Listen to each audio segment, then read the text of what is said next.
আসসালামু আলাইকুম ভিউয়ার্স। আমাদের শেষ প্ল্যানিং, আমরা চলে যাব এখন বাসার দিকে।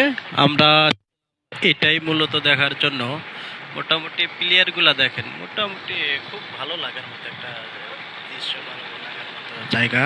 সেটা হচ্ছে আমাদের যে ফ্রেন্ড সার্কেল আছে। আচ্ছা আচ্ছা ভাই, কেমন লাগলো? এনজয় কেমন করলেন?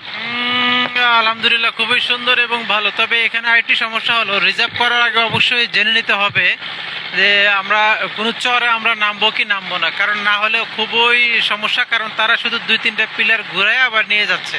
তো কাজেই পরবর্তীতে কেউ যদি রিজার্ভ করে আসে, অবশ্যই তাকে উত্তম হবে যে আগে তাকে এভাবে রিজার্ভ করা, যাতে করে আমাকে চর বা আমি আমার মতো করে বলবো, উনি ওনার মতো মানে উনি সেইভাবে কাজ করবে। ঠিক আছে, আশা করি। আর এমনি এমনি সব কিছু ঠিক আছে এবং খুবই অনুভূতিটা ভালো। আর আজকে আবহাওয়াটা খুবই ভালো ছিল, ভালো লাগলো।